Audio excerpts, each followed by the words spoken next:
Hello, everybody.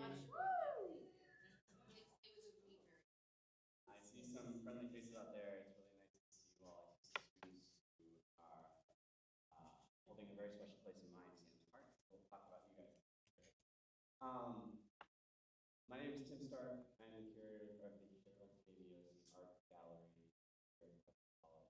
It is my pleasure to welcome Samantha Nye for her exhibition Web of Love for Artist Talk. I'm going to say a couple words and keep it really short. Sam is an artist who I have been in community with and in connection with for the past 15 years. I followed her career as she went out of undergrad into grad school and then continued on forging a path that was always her own. She was unwilling to bend and always willing to push boundaries to make the statements that she wanted. And that's what drew me back to her. When I came to Cuesta, she was one of the top artists on my list that I wanted to bring in about 5 years. And after reaching out to her about 2.5 years ago and working with her and some local partners, including the Madonna Inn and Sycamore Hot Springs in Apple, we were able to make this amazing dream come true. So without further ado, Samantha Nye. Wow, that feels so nice. This is a room of people that I love a lot.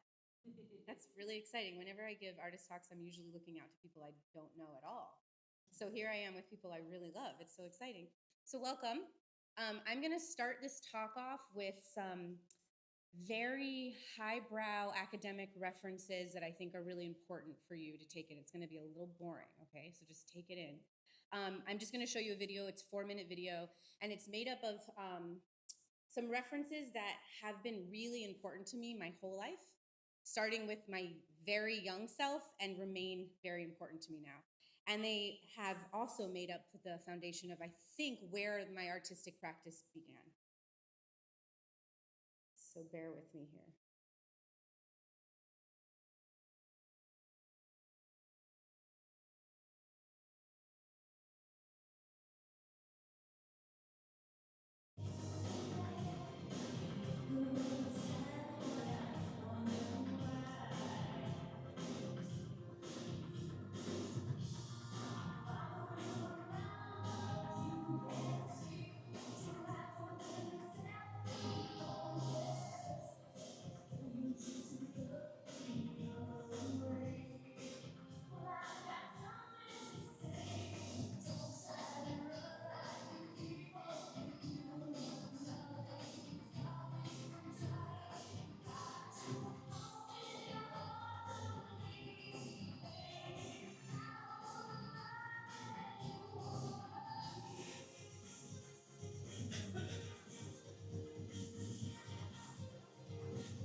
You're Mr. Burt Reynolds. I hope so, otherwise I got the wrong underwear on. Is it your age told her about? Yeah. Which one's the stuff? That's the thing. Jean thinks she's in love with Rose. Rose? Jean has the hots for Rose? I don't believe it. I do not believe it. I was pretty surprised myself. Well, I'll bet. I think Jean would prefer Rose over me. That's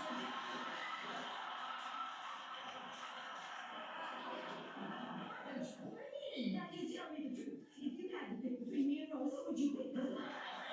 Bring yourself together. Oh, I'm sorry. Does Rose know? No. Oh, good. I don't think you want to tell her. After all, she's not as worldly and sophisticated about these things as I am. I have a date tonight with a young man I met in the produce department at the market. I showed him how to thunder a melon. It's a euphemism we haven't heard before. I realized something. Just because every man in my life thinks I'm a lesbian doesn't mean there aren't thousands and hundreds and millions of men out there who don't. That must be my melon man. And last but not least,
okay, so now you kind of understand the foundation of my world. These are the references that meant everything to me.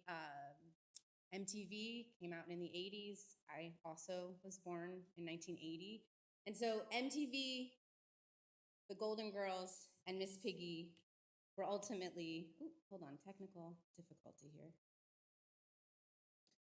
Were ultimately some of these foundational things that I didn't realize would keep being important to me as an artist, but remain to be some of my like go-to aesthetic references. I'm gonna start a little bit with MTV and why I think it's a very important and I think academic resource. MTV gave me a formative understanding about sex, about seduction, about art and fashion, and I revered it for what it taught me about what I call music video logic, which is that the wind can be blowing inside and no one's questioning it. For some reason, Whitney Houston is opening 1,800 doors, and it doesn't matter. We just accept it. We're in it, we're with you, we got it. The other thing about a lot of these videos is that the set, and I'm thinking about particularly Whitney Houston up here, but many examples from early MTV, was that you could see the making of the set. The set revealed itself. You know, when Janet Jackson came to her house, it was also a warehouse, and you could see the lighting, you could see, it was a world that was believable and then not. And I think that was really exciting to me as a young, didn't know I would be an artist, but as a young person thinking about things and how they're made and the worlds that I want to live in, this kind of place between imagination and real life was extremely important to me. Also, I love music. It turned out that I was going to sort of follow this music video world, obviously, if you've been to my installation, for the rest of my life. I think there's a lot of complicated things in the beginning of MTV and continuing now to pop culture. Obviously, these videos are often very complicated, sexist, they can be racist, they can be fat-phobic, they can be homophobic. And at the same time, they could be really compelling, and they could also show me the what can also be true. They could also be really erotic and really homoerotic, and really kind of sort of teach me what is important about complicated references, right? You can love something, you can also start to see what might be missing there. Let's move on to my favorite girls. I grew up outside of Miami in Fort Lauderdale, and I'm led to believe that they were living there the whole time. I really believed it. I watched this like endlessly. I still watch this endlessly. And they're really a deep well of inspiration for me. They developed something that I thought, I didn't know as a young kid. I wasn't like growing up knowing about queerness or understanding that at all. But I always thought, okay, we're all gonna live together, right? To my friends, we're gonna live together. And I remember in middle school, my friends saying, but what about our husbands? And I hadn't thought about that part before. And I really really mean that. And I think it's because the Golden Girls kind of showed me this world, and I wanted in on that world. And also they modeled for me what I now understand as camp. And I don't think that they get enough credit as being kind of the 90s camp influencers. It's like Pee Wee Herman. But I think that the writing on this show, and particularly Blanche, really follow some of these definitive camp rules. So this is a list of Philip Core's camp rules. This is an abbreviated list, and I chose my favorite because I can, because it's my artist talk. Camp is a biography written by the subject as if it were about another person. Camp is a disguise that fails. My favorite one is camp is not necessarily homosexual. Anyone or anything can be camp, but it takes one to know one. And that is where I come back to these references and say, okay, it took me to, I know what was happening, right? It takes one to know one. I understood why Miss Piggy was me. Sorry, is moi. I just understood it. I just knew it to be true.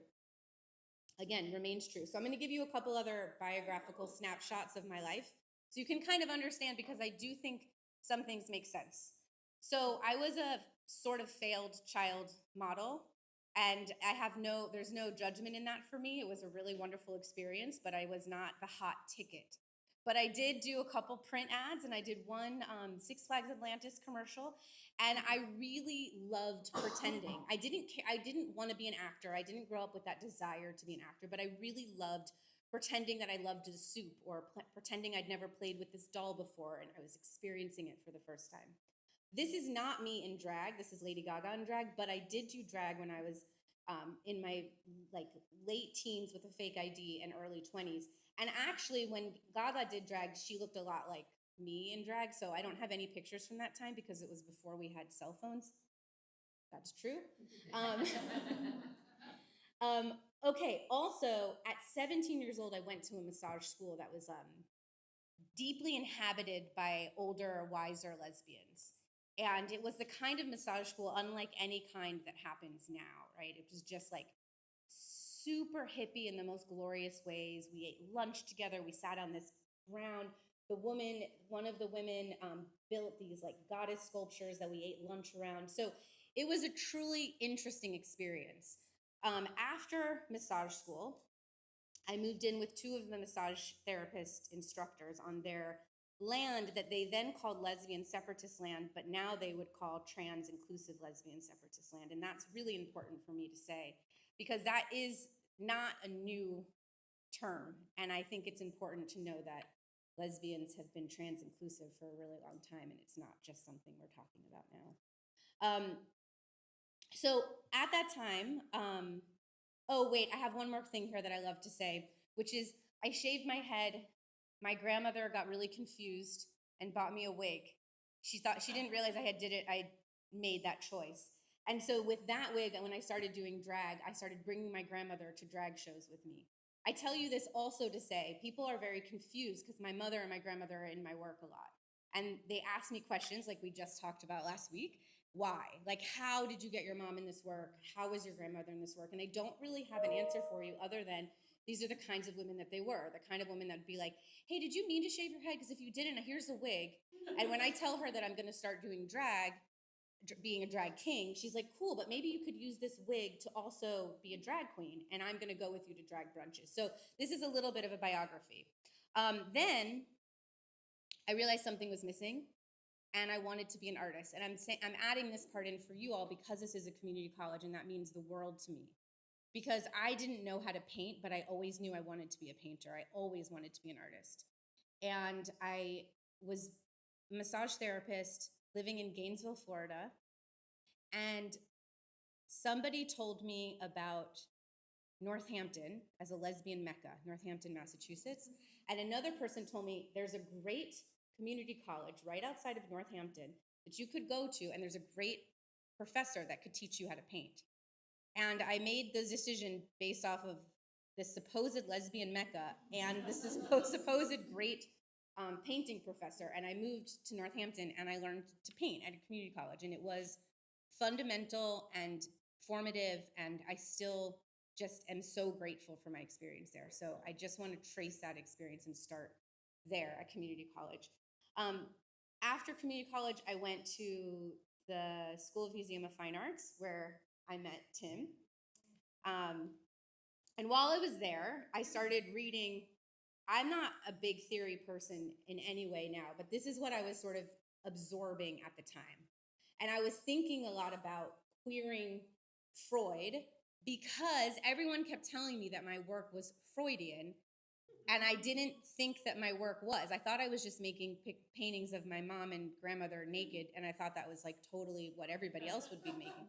But it turns out that that has been the way that my work has progressed from there. So in undergrad, I started making these paintings, like I said, of my mom and my grandmother. I then started to kind of branch out into their worlds, and I started bringing their friends, my mom's friends, who I grew up with as like secondary mothers, and my grandmother's friends, who were all like extended grandmothers to me. And I graduated from school, moved back to Miami so that I could start the series called Entertainment for Men. And this was my first meeting. I asked my grandmother, gather the girls, I have a question for them. I was really nervous because I knew that I was going to show up with a stack of Playboy that I had inherited from my dad. And I didn't really know what the vibe would be. And my mom said this was a bad idea, but my grandmother was like, go for it, let's just see. So I show up with a stack of Playboy. Here's my grandmother looking through one. And I was like, okay, so this stack, I would like for you all to just pick some out, look through it, and tell me if we were to make some paintings and you were to recreate some of these, find some that you might want to recreate. And I was telling them, be interested in what triggers you, what excites you, what you want to be, what you wouldn't want to be, right? And then let's go from there. So this is grandma doing it, but of course we had this party and everybody said yes. Everybody said they wanted to be a part of it. And it was actually quite cool. So one by one, when they chose their chosen bunny, I'll call it, we started shopping, right? We would go thrift store shopping. We'd set a date. Each one of them would go thrift store shopping for the outfit. We would then start picking out things that we needed for the set. And that was really also formative for me to start thinking about outfits, sets. This is on a very small level, but let's go through. Okay, so this is Playboy 1982. Oh, I should say that the collection that I have ranges from the year I was born to the year I was 13. So it's from 1980 to 1993. And here's my grandmother. She chose this one.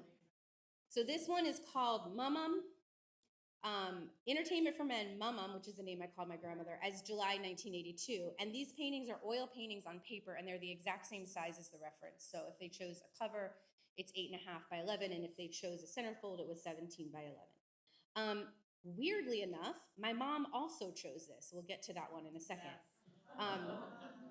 Barb chose this as well.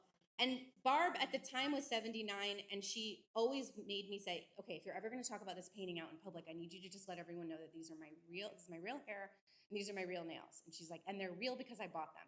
But this is something that it's very important to her. So, I'm actually going to correct what I just said. This is the one that my mom and grandmother did. They chose it the same. And that was by accident, or maybe by not accident, by divine intervention. But then I think I had my mom actually pose for the other one because I got really interested in, this is interesting. If this is the one that like kind of makes you tick, grandma, then why is it that my mom is ticking on this too, right? There's something interesting about the lineage of seduction. I was thinking a lot about the lineage of seduction. This is Irene, 1985. Here's Barb again. Barb as September 1988. So then people were a little bit less daring to go on the inside. They were really kind of like sticking with a bit safer on the outside, the cover of the magazine. But this is my mom. She chose page 57, September 1992. This was the set. So we really did fill the set with hay.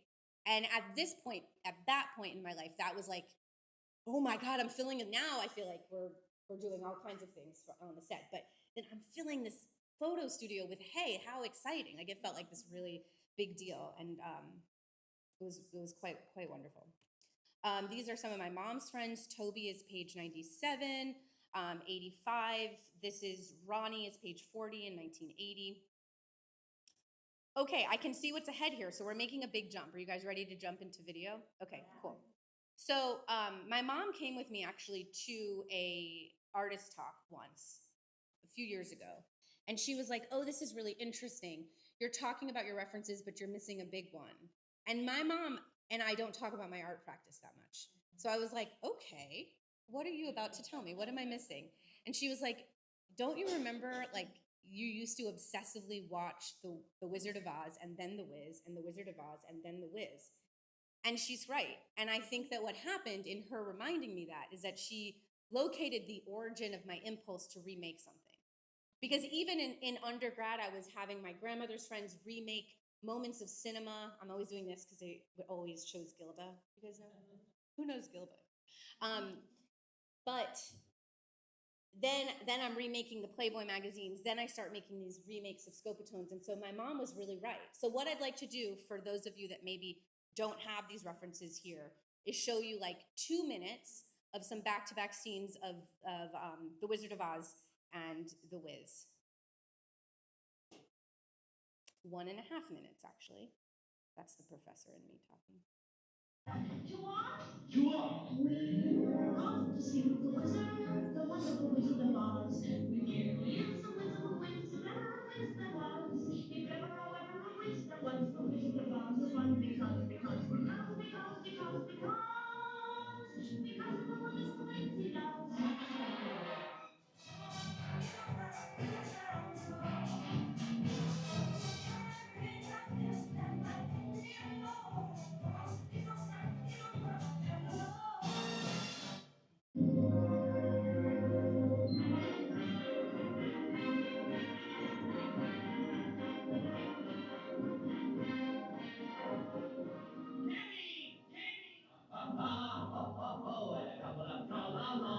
That's how we operate away, ready away the ball.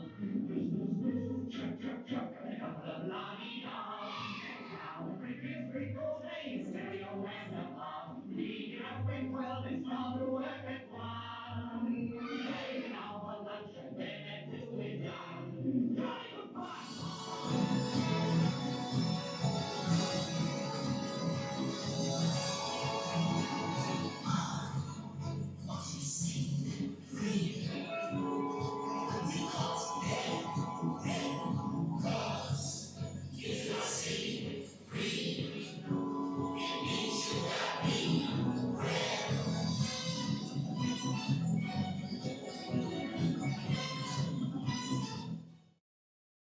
That I think is one of the best scenes in cinema history.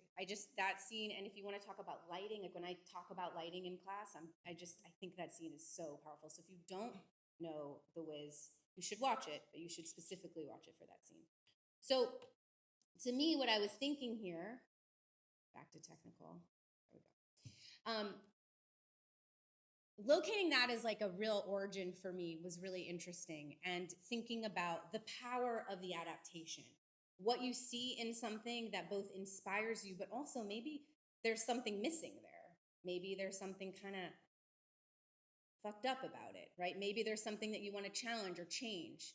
And so I see now that that is another theme that's consistent in my work, right? Seeing something that I love, but I also identify that it's missing something, right? Maybe it's missing, maybe it's not as available to people. Maybe it is like, whatever, we'll see. I'm gonna continue, I'll get there.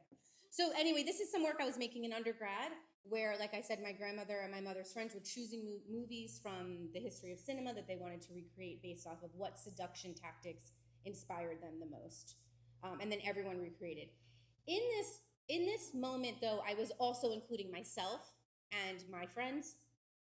And it's also the moment where I looked back a few years later and realized that I'm not interested in that anymore. So from that moment on, I stopped having any peers in the work. I did remain a little bit in my work for a little bit, but I started to move away from that. This is where Scopatones come in. So right around the time I was just about to graduate from the museum school, one of my professors said, okay, I see the work you're doing with all these women and the history of cinema. Have you ever seen this video? And he showed me, and I should put it in here for this talk, but it's the Scopatone for Neil Sedaka's Calendar Girl. Neil Sedaka's singing I love, I love, I love my calendar girl, and he's kind of like playing piano, and every month he's got a new girl.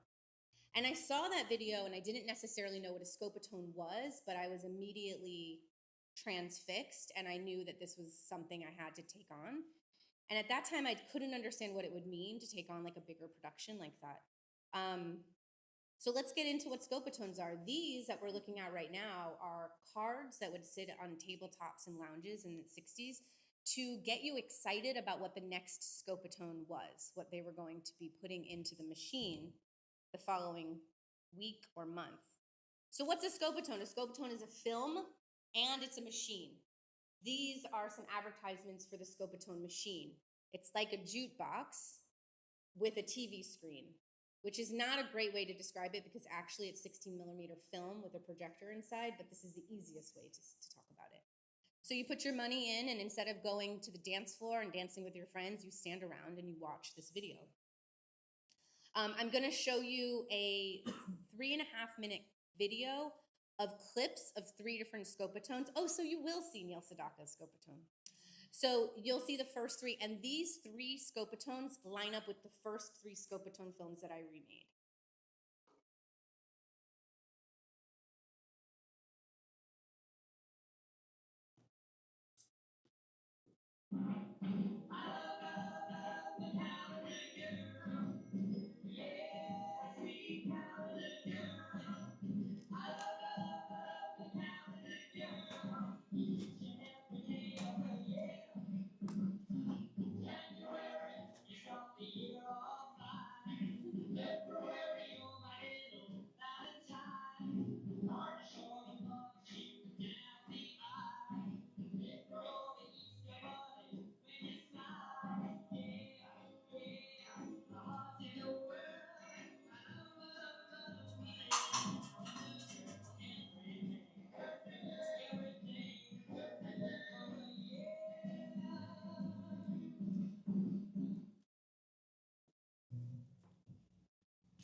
Hey, Daddy, I want a diamond ring, bracelets, everything. Daddy, you gotta get the best of me. Daddy G, Australian sables, clothes with Paris labels. Daddy, you gotta get the best of me. Here's an amazing revelation with a bit of stimulation. I'd be a great sensation. I'd be your inspiration. new car, champagne, there we are. Daddy, you wanna get the best of me.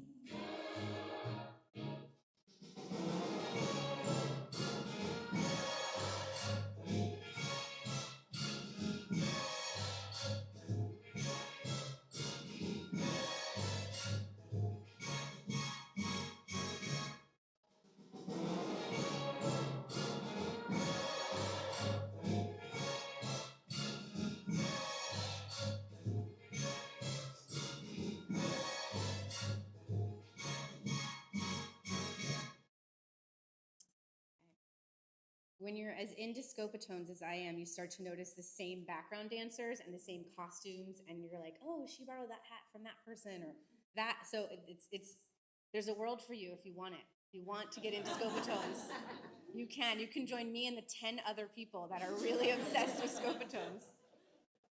It's really quite something.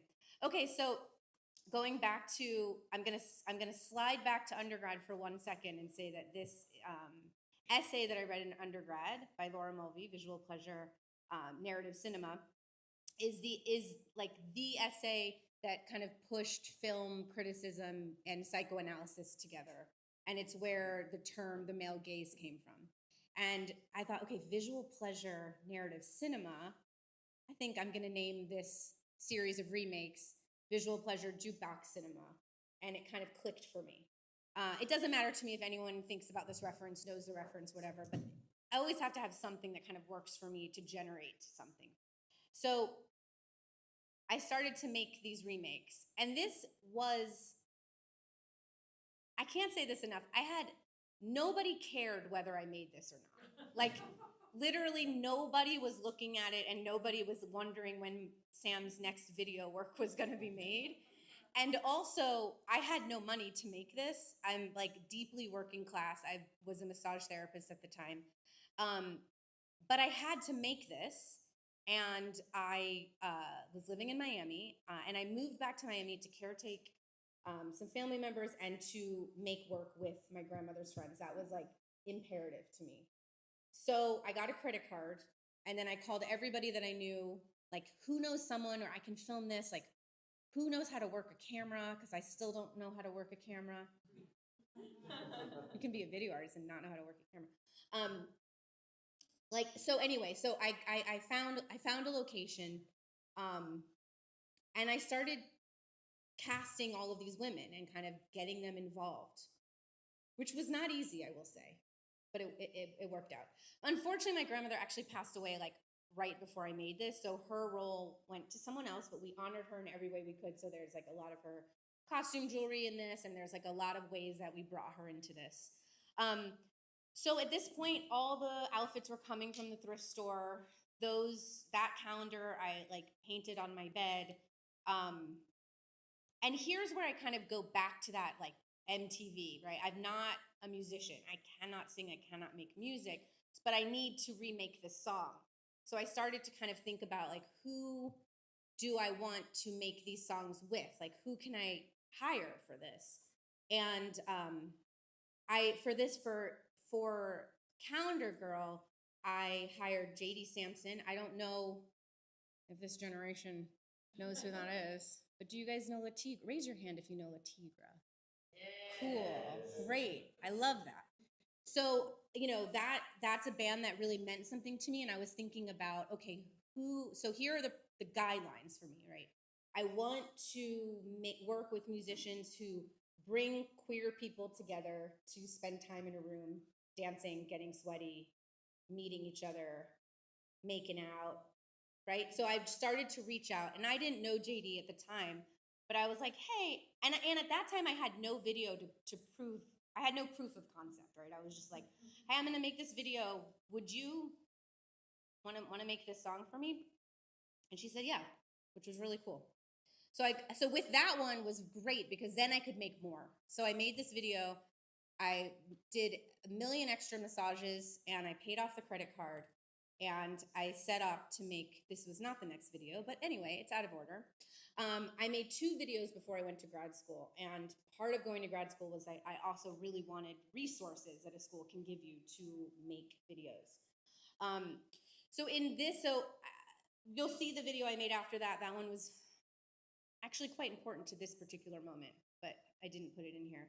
So I filmed a video at the Poconos Palace, which was an original, people call it romance resort, other people call it honeymoon hotel, 1970s. And they're famous for their champagne hot tub, their heart-shaped pools inside, private pool inside your room, and the heart-shaped tubs. And we're gonna get to that in a second, obviously. So I was making this with my extended family. I then in grad school, I made this video called Daddy. My mother's the star. I'm co-starring with her. In Silencer, the one I made at Poconos Palace, my mother and I played the same role, so we were the love and the love interest. So I'm still kind of keeping up with some of those themes I was interested in undergrad. And I have a video right now that is 3-minute video of 2 different Scopatones. So it's just little slices of 2 of the Scopatone remakes, Daddy and Silencer. So when you watch Silencer, I want you to kind of take in the location, because the Poconos Palace is kind of playing a bit of an important role in this exhibition too, even though it's like an unnamed character.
Well, that was an abrupt ending. Sorry about that. I had lied to you guys. I said that was the last time I worked with my peers. I'm lying. My best friend Bara's in this video, and so is her mom. And it worked for me. It worked because I was interested in like myself and my mother playing the same role, and I became really interested in her performing with her mother as well. So I know that people are going to ask me this question. I just talked to my friend Greta about this recently. I don't know how to answer the question if just preemptively why my mother does this. She doesn't care about this work. She's never seen Daddy, and she performs and work with me. She knows she's in my paintings. That she looks at. She just does, and I don't know why. She wanted me to be an artist. She was interested. She wanted me to have a job that I could make money in, but she also was interested in me being an artist. And when I pitch an idea to her, and she's like, I don't know. I'll be like, remember how much you wanted me to be an artist? And then she's like, okay, sure. But it is not, there's always a misconception here that like, my mom loves to be in this work. She doesn't, but she is in it. And then that's kind of, like, that's probably what she would say. Is like, I do it. My grandmother, on the other hand, really had a great time being in my work and was always like, are we making lesbian porn? What are we doing? Like, she was really like a wild, really fun woman. So just quickly to talk about the music too. Again, music has always been really important to me. And when I think about videos, I always find a way in, like my way into Daddy. Okay, the original Daddy has like kind of striptease happening in the background. And that's interesting. That's a route I could have gone, but Daddy was so much more interesting to me. Okay, so I'm gonna cast, I put a casting out for lesbian leather daddies, 60 and over, and I was living in New York City at the time, so it's a little bit easier to find people. And I got a lot of people. It was really cool. Like, I held a casting, I made recordings of the casting, people came in with monologues, like it was really quite fun. And I've lost that footage, that I can't even talk about that. It's so sad. But anyway, these daddies came. It was quite incredible. Other question is, like, your mom didn't mind perform. My mom didn't turn around. She was facing the camera. She didn't really even know what was happening behind her. But the idea for me, the plug was like, the thing that worked for me was like, oh, my mom singing to the camera about finding her perfect daddy while the daddies are kind of auditioning on her daughter. That felt really interesting to me. And for that one, I had Justin Vivian Bond do the song. And for the piece before that, a musician in Miami, Steph Taylor. Okay, so here's some gals hanging around. I'm gonna pick it up a little because I realize we're now 40 something minutes in. Yeah, okay. These are some people looking at Scopatones. Okay, this is my first installation. I wanted to think about a way that people didn't have to gather around and huddle around. I wanted to make a space for people. So this was my thesis show in grad school. This thesis show ended up kind of traveling all around the Netherlands. We're just gonna, I was talking to Annie about this recently, like parents pull their kids away from my work everywhere except the Netherlands, and in the Netherlands, parents bring their kids to the work, which I think is kind of cool. This was my first museum show, and it was at the Museum of Fine Arts Boston, which meant a lot to me because I went to school right next to it. And I gave them some references for what I wanted it to feel like when we walked in. And they did a really good job, and here's Bara's mom again. And this was where my first heart-shaped hot tub installation happened. I bought this heart-shaped hot tub for $50 on Facebook Marketplace. We're gonna slide through this because I don't want to keep you too long. Because this was a museum and I was interested, this is the only time I've ever done this, I was interested in sort of the educational aspect of a museum. So we we made this like outline of a Scopatone, and in that Scopatone played the original Scopatones. And you could only vaguely hear it because the installation was booming, but they had speakers you can kind of get under and listen to the original Scopatones. Okay, this is one of the installations in the Netherlands. This one is in Korea. Oh, my recent one in Korea I didn't put in here. Okay, just imagine it. Shoot, I'm gonna skip this painting. We don't have time to talk about paintings, but I'm just gonna like do a slideshow and just say that I'm also adapting. I'm adapting Scopatones. I'm also adapting this work by Slim Aarons. And he made this work and he said, this is a photographer, a lifestyle photographer from the 1960s. He said, I make work about attractive people doing attractive things in attractive places. And so I said, okay, I'm gonna take your attractive place. I'm gonna raise you what I think real attractive people are and what real attractive things are. So this is my mom. She's in the back room here. She makes an appearance in a lot of my work. So does my grandmother. This is my grandmother right here. Sometimes she's in my paintings more than once even. Okay, I'm gonna slide through here. But I'd say I'm a little bit ecosexual here, right? I feel like I'm coming out as ecosexual publicly, but I feel like it's been part of my life for a while. Okay, grandma's probably in this too, not in this one. This one's called Thirsty? Question mark? Oh, I have things to say. Okay, I replaced that sculpture there with this Anne Truitt and made it like 1,800 times more saturated, more exciting. Mom and grandma are in here somewhere. It's like a Where's Waldo with me. Yeah, grandma's here twice. She's here with the woman in the pink and I'm in purple in the front. She's also in the back, and my mom's also in the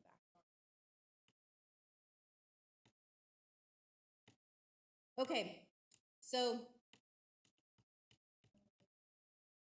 I wanted to, after I got a couple grants, I wanted to use that money to make some bigger work. And I'm getting there. Oh, there's too many paintings in here. This one's called Foot Fountain. Okay, so I wanted to make a video that also related to my paintings. And so I also wanted to work at a hotel that I really cared about in Fire Island. So there's a hotel called the Belvedere, and the Belvedere is like a sex hotel for gay guys, and they don't let women in. But they did. And also people, so here's I want to talk to the students here and say, like, a lot of things feel like pretty unattainable. And I thought, oh my God, I'm going to ask them this, and I don't know what they're going to say. They might just say, no, we don't let women here. But also, like, what are they going to charge me? Like, I don't remember the number now, but they think they charged me $1,000 a day to shoot for like, what were we there for, 4 days? No, they charged me less. They charged me $500 a day. So that's not what I thought they were going to charge me, to take over a men's sex hotel and make it impossible for them to feel comfortable because we're there. Like, so I'm saying this to say, like, things can feel out of reach, and some will be and some won't be. Like, ask, I've never met the musician Peaches, but I just wrote to her manager enough times that they answered me and said, yeah, sure.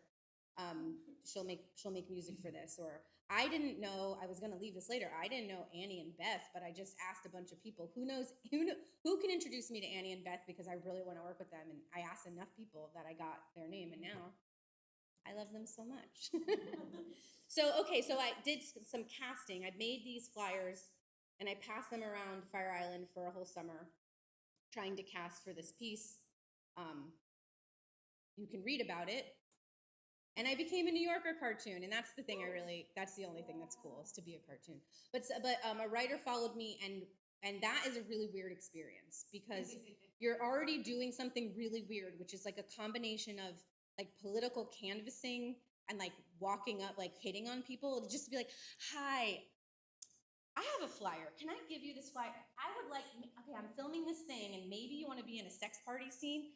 It was very, very weird. But then to know I have someone who's writing down even the drink that I drink. Like, I remember I'm like drinking a seltzer water, and she's like, what kind of seltzer water is that? And jotting that down. I'm like, I cannot believe I'm doing this very strange thing randomly to people on the beach, and also being monitored. But it worked out.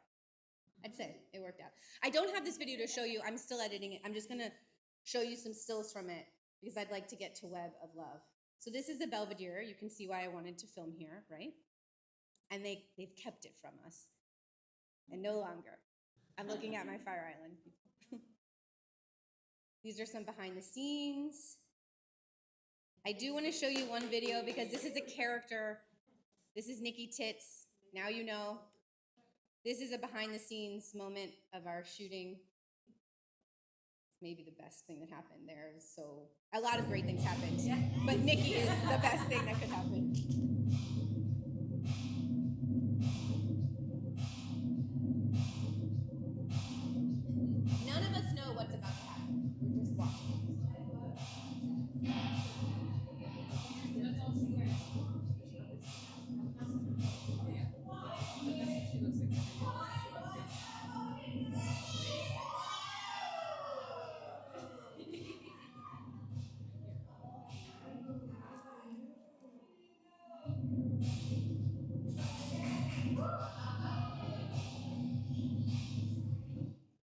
just met Nikki on a dance floor and was like, "You look really exciting." And Nikki was like, "Yeah, I am."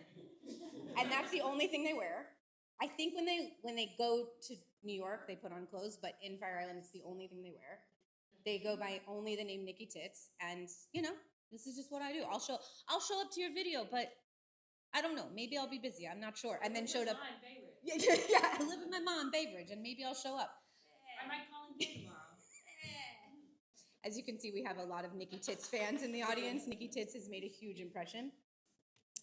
Okay, let's go back to this so we can hurry up. You never gave me a time limit, Tim. That's a huge problem. I tried to do like a giant piss scene in this pool, and it only worked 50%. So we're going to see what we can make out of that. Okay, now we're at Web of Love. I didn't organize this well. How much time do we have? Should I be done? Negative. We have -3 minutes. 3 minutes around. So what you guys should all do is go home and Google Joy Lansing Web of Love so that you can see the original Web of Love, because I would like to show you some behind the scenes. I'm not going to show you Web of Love because you all just absorbed it while sitting in the hot tubs. Is the remake on like YouTube somewhere? Because I would like to compare it to the original. That's so good. So the remake only exists in one place, which is the gallery right around the corner. but one day it'll go onto my website. But what you can do if you want to compare is you can play it on your phone in the gallery and you can see the original Web of Love. Does that sound good? Yeah. We're out of time here, so I'm just gonna, okay. So here we are at Web of Love, and I'm just going to welcome you to some behind the scenes. Because the thing about making something is that it's beautiful in front of the camera, but also there's some really incredible, incredible moments that happen like 8 steps back. And I love going back to that music video logic, the artifice of making something that's like rooted in some sort of reality, but also completely not. It's so special. And for those of us that were lucky enough to be there, it's like a community building. There's something like really special about the experience that we all had together. Lauren, since I knew you were coming, I featured you. Lauren, that one really. So yeah, Tim made me this web. That was one of the things where I was like, okay, Tim, I got a lot of props and I can't bring them from Philadelphia. So what are we gonna do here? So Tim made the web. Did you personally make the cauldron? Bo made the cauldron. You made the heart. I mean, there's a lot of things that went into this. And again, you call your friends and you try to make things happen in all the ways that you can.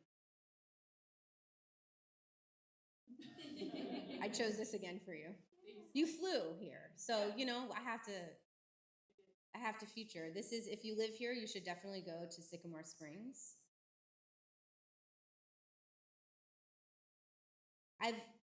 I have a lot to say about the people that helped me make this, and I'm really aware of the time, but I do really want to thank the students that helped make this happen. I really want to thank my crew that's here, part of the crew that's here, and it just means so much that you're also here today. And then I also just want to say I have loved you guys for a long time, long distance love, where you didn't know me, but I knew you. And the fact that we made this together, and I now consider you friends and family, really. I just love you all so much, and I'm gonna not cry, but I really can't believe what we made. And I can't believe you said yes, so thank you for saying yes to me. Okay. We do it again. I'll do it. Tim, we're doing it again. I'm gonna just this will be the end. I'm just gonna scroll through, and you can consider the time. We've stopped the timer, but I'm just gonna show you, we're just chatting, it's over. Tim, it's over, right? Thank you for helping me make these.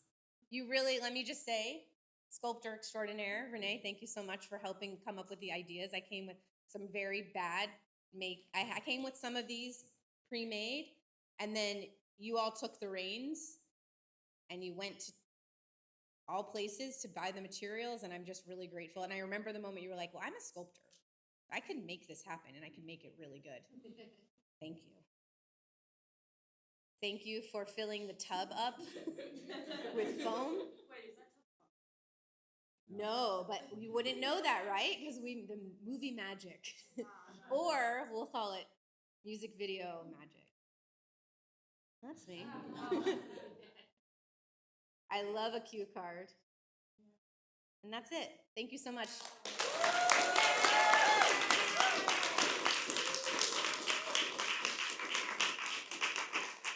How over did we go? I could have talked for another hour. This is the problem with having two practices. You need to be either a painter or a So, we're not going to do a Q&A, but Sam will be available in the gallery afterwards if you want to do a Q&A there. But I do want to take this moment, you already alluded to it, but I'm going to bring it up. I would love for the students who assisted on the project to come on up.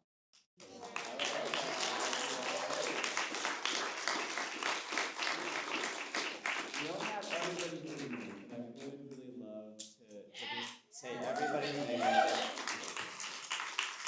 of the joy of producing Samantha's artwork here was being able to involve Cuesta College students and giving them professional experience on a Guggenheim Fellowship project that is a major get for everyone here. And as a young artist, it's one of those formative times that really build your ability to move forward. You can take that experience and go to life.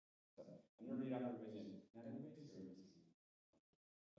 So Sydney, Kinsey, Charlotte, you are. Jade, Ella, Renee, and Rex. We want to thank you all so much.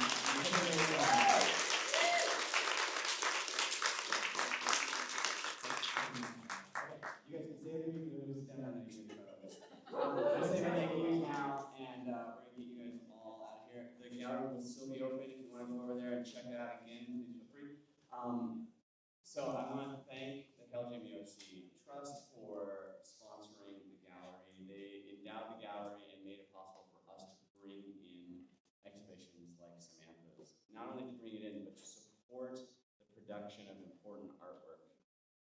It's a major feather in the cap of Cuesta, and it's also a major thing that San Luis Obispo can be a place where artwork like this happens.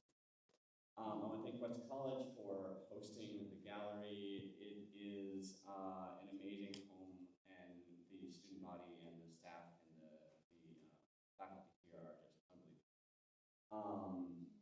I want to thank Magnolia Historic and Bill Branham. They are the support crew behind the gallery, and they help make every show happen.